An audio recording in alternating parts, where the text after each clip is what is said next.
মাই নিউজৰ সমুদসকলক স্বাগতম জনাইছো।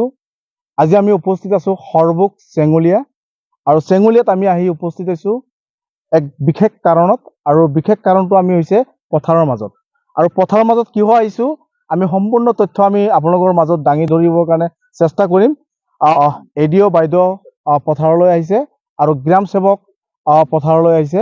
কিয় কাৰণে আহিছে আমি সম্পূৰ্ণ তথ্য আমি আপোনালোকৰ মাজত আমি দাঙি ধৰিবৰ কাৰণে চেষ্টা কৰিম। পোনে পোনে আমি বাইদেউৰ সৈতে কিছু মন্তব্য লোৱাৰ কাৰণে চেষ্টা কৰিম। আমি পোনে পোনে বাইদেউৰ ওচৰলৈ যাম। তাৰ আগতে আমি এগৰাকী কৃষক আছে, আমি কৃষকৰ সৈতে কিছু কথা আমি জানিবৰ কাৰণে চেষ্টা কৰিম। দাদা, এগ্ৰিকালচাৰৰ পৰা এডিঅ' বাইদেউ আহিছে, গ্ৰাম সেৱক আহিছে, কিয় কাৰণে আহিছে কি ক'ব? আমি বহুত ভাগ্যৱান যে আমাৰ সৰ্বকৰ পৰা আমাৰ অফিচৰ পৰা আমাৰ এডিঅ' বাইদেউ আৰু আমাৰ গ্ৰাম সেৱক চিঙিলা গাঁৱত আমাৰ আহিছে যে আমাৰ উপস্থিত আমাৰ পথাৰত আহি আমাৰ চোৱা চিতা কৰিছে। এইটো আমাৰ বহুত আনন্দৰ বিষয়, ভাল লাগিছে আমাৰ কিয়নো আৰু মাজে মাজে বহুত আহি আছে। আমাৰ এনেকুৱা বহুত সুবিধা আমাক দিছে।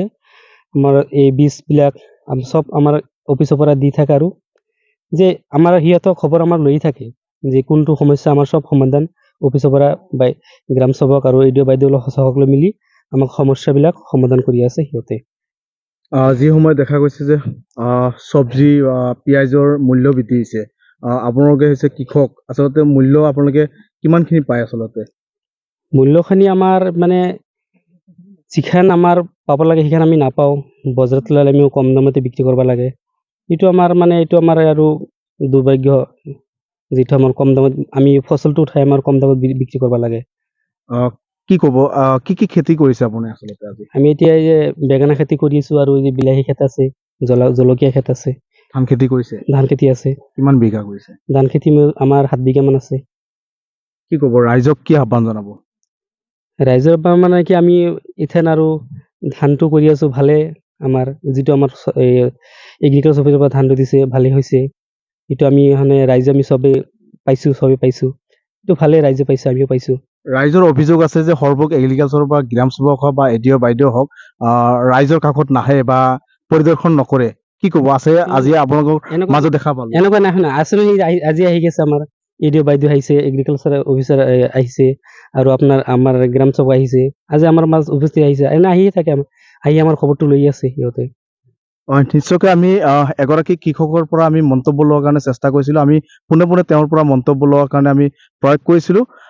আচলতে বেঙেনা খেতি বা ধান খেতি হওক বা আৰু বিভিন্ন ধৰণৰ খেতি আচলতে কৃষকসকলে আচলতে কৰা পৰিলক্ষিত কৰিছে।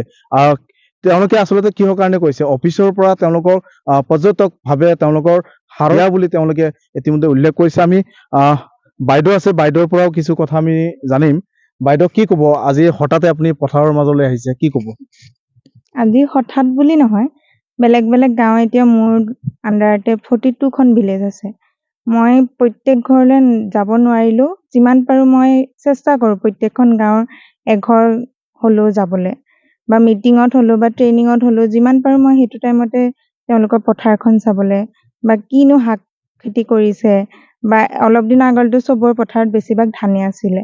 ধান আমি যিমানখিনি ফচল আমি দিছোঁ তাৰ বেছিভাগতে ভাল ধানে হৈছে। কিছুমান এৰিয়াত হ'ব পাৰিছে। কি ধান দিছে বাইদেউ?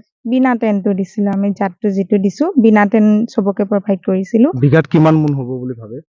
এনেতো 20 মোন হ'ব লাগে, 18-20 মোনৰ। তাৰপিছতো আমি কৰিছোঁ যে ক্ৰপ ইঞ্চুৰেঞ্চটো কৰাইছোঁ, ফচল বীমা আণ্ডাৰত যিটো ক্ৰপ ইঞ্চুৰেঞ্চ। তেতিয়া আমি কি কৰোঁ যে ক্ৰপ কাটিঙৰ টাইমত যদি তেওঁলোকৰ কম হয়, আমি সেইটো ইঞ্চুৰেঞ্চৰ মানুহৰ লগত SBIৰ লগত লগ লাগি এইটো চাম যে তেওঁলোকে যদি কম পাইছে, লছ হৈছে তেওঁলোকৰ, সেইটো কিবা এটা আমি কাৰণত দেখুৱাই যে তেওঁলোকৰ কিছুমান বেমাৰ আজাৰৰ কাৰণেও কম হ'ব পাৰে, বা কেতিয়াবা তেওঁলোকৰ মাটিডোখৰ বেয়া হ'ব পাৰে। যিকোনো কাৰণত যিটো ক্ৰপ লছ হ'ব তাৰ কাৰণেও আমি তেওঁলোকক যাতে পইচাটো ভাল ভাৱত দিব পাৰোঁ সেইটো আমি চেষ্টা কৰিম। সেইকাৰণে তেওঁলোকক যেতিয়াই আমি ফচল দিছিলোঁ তেওঁলোকক আমি বাৰে উনুকিয়াইছিলোঁ যাতে ক্ৰপ ইঞ্চুৰেঞ্চটো কৰক, যাতে তেওঁলোকৰ কিবা এটা প্ৰব্লেমৰ কাৰণে যদি লছ হয় আমি তেওঁলোকক সেইটো ভৰপূৰ কৰিব পাৰোঁ। বাইদেউ, আৰু এটা কথা আমি জানিবৰ কাৰণে চেষ্টা কৰিম। এগৰাকী কৃষক আচলতে তেওঁৰ পৰ্যটক ভাৱে তেওঁৰ ধন ৰাখি নাই। লোনৰ কথাটো হৈছে আমাৰ এতিয়া KCC যিটো লোনটো আমি মিডলমেন হিচাপে কাম কৰোঁ। আমাৰ এগ্ৰি ডিপাৰ্টমেণ্টটো আমি মিডলমেন হিচাপে কাম কৰি আমি তেওঁলোকৰ ডকুমেণ্টখিনি ভেৰিফাই কৰোঁ যে তেওঁ এজন ভাল খেতিয়ক হয় বা গাঁওবুঢ়াৰ পৰা এপ্ৰুভ পাওঁ, তাৰপিছত আমাৰ গামচেৱক, তাৰপিছত মোৰ পৰা আমি এটা এপ্ৰুভ নিচিনাকৈ দিওঁ। কিন্তু লোনটো আপোনাৰ যিটো আমাৰ ফাইনেন্স ডিপাৰ্টমেণ্ট থাকে তেওঁলোকে আকৌ ৰিভেৰিফাই কৰে। ৰিভেৰিফাই কৰি তেওঁলোকে যদি দেখে যে তাত প্ৰফিট আছে তেতিয়াহে তেওঁলোকে লোনটো দিয়ে, কাৰণ যিহেতু তেওঁ আকৌ লোনটো পে' বেক কৰিব লাগিব।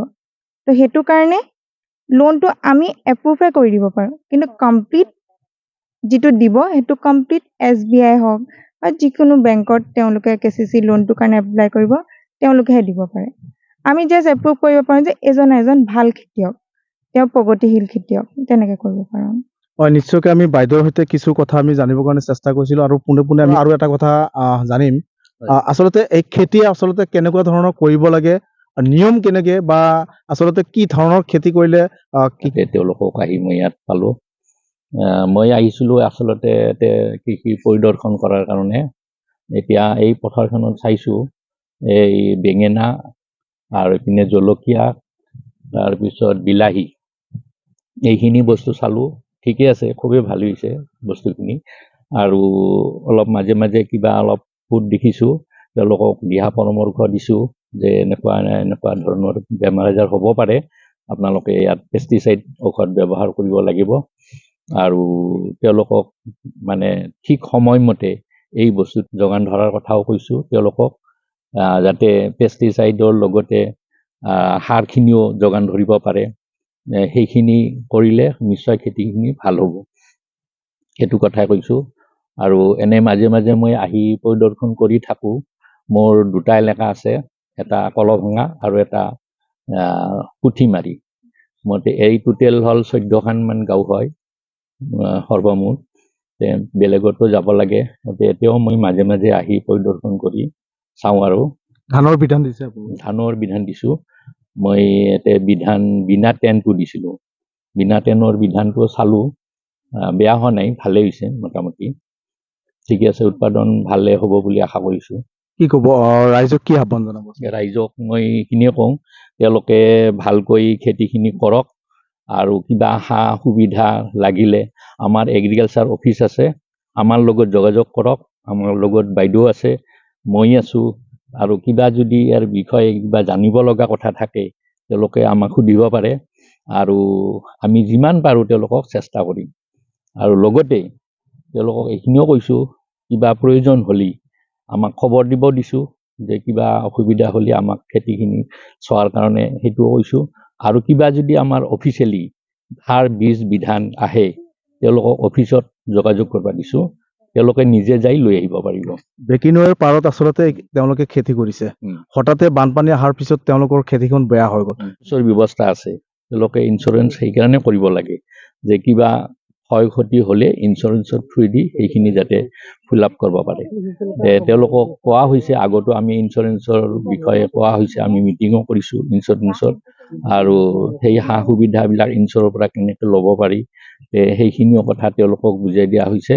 আৰু ইঞ্চুৰ কৰাটো খুব বাধ্যতামূলক। নিশ্চয়কৈ আমি যত্ন কৰিছোঁ। ইয়াৰ বেঙেনা খেতি আৰু ইয়াৰ হৈছে আচলতে বিলাহী। পৰ্যটকভাৱে আচলতে কৃষকে আচলতে ইমান সুন্দৰভাৱে মানে দেখিবলৈ পাইছে, সুন্দৰভাৱে মানে বিলাহী খেতি কৰিছে। প্ৰায় বহুত হেক্টৰ বুলি ক'ব লাগিব। ইয়াতে কৃষক আচলতে দিনে ৰাতি আচলতে তেওঁলোকে কষ্ট কৰা পৰিলক্ষিত হৈছে। কৃষকসকলে আচলতে বিলাহী আচলতে যথেষ্ট মূল্য আচলতে নাপায় যদিও মানে কৃষকৰ যন্ত্ৰণা আচলতে চৰকাৰে আচলতে পৰ্যটকভাৱে তেওঁলোকক সহায় কৰিব লাগে, আচলতে তেওঁলোকক সুবিধা আচলতে দিব লাগে। আৰু আমি কিছু আৰু বেঙেনা খেতি আচলতে কেনেধৰণে আচলতে বেঙেনা খেতি তেওঁলোকে কৰিছে বা সেই বিষয়ে আমি কিছু দেখাবৰ কাৰণে যত্ন কৰিম। আচলতে দাম পাইছে নে পোৱা নাই এই বিষয়ে আমি দাদাৰ পৰা আৰু অলপ কথা পাতিম। দাদা, আপোনাৰ পৰা মই জানিম, বৰ্তমান আপোনাৰ নতুন খেতি বজাৰত সিমান দাম পোৱা নাই, দাম বহুত কম বজাৰত। আমাৰ খেতিত যিখিনি খৰচ অনুযায়ী আমি সেই হিচাপত মানে সিমান লাভৱান হ'ব পৰা নাই। গতিকে আমি এইটো আমাৰ আজি ADO বাইদেউ আছে, এই গ্ৰাম সেৱক আছে, এওঁলোকৰ লগত এইটোৱে আলোচনা কৈ আছোঁ আৰু কি, যে যাতে আমাৰ এই বিষয় লৈ খেতি বাতি কৰাৰ কাৰণে যাতে অলপ সহায় সহযোগিতা আগবঢ়ায় আৰু কি। হয়, নিশ্চয়কৈ আমি কিছু মন্তব্য লোৱাৰ কাৰণে চেষ্টা কৰিছিলো তেওঁলোকৰ পৰা। আপোনাৰ পৰা মই জানিম কি ক'ব দাদা?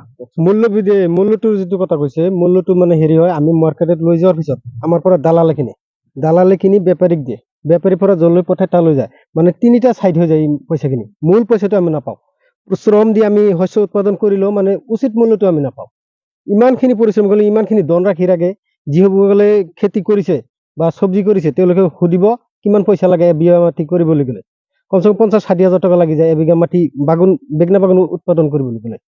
এইখিনি কথা। আৰু অসম চৰকাৰক এইটো অনুৰোধ জনাওঁ যাতে আমাৰ এই পথাৰত পানীৰ যোগানৰ ব্যৱস্থা অলপ কম আছে, বিদ্যুতৰ যোগান নাই, সেনেকৈ বিদ্যুতৰ যোগান যাতে ধৰি দিয়ে, সেইটোৱে আমাৰ চৰকাৰলৈ আহ্বান। মন্ত্ৰী অতুল বৰা ডাঙৰীয়াক আপোনাক অনুৰোধ জনাইছো, আজি সংবাদ মাধ্যমৰ জৰিয়তে এগৰাকী কৃষক আচলতে সুখ বহুৱাই কান্দিব লগা হৈছে। কিয় কাৰণে কান্দিব লগা হৈছে?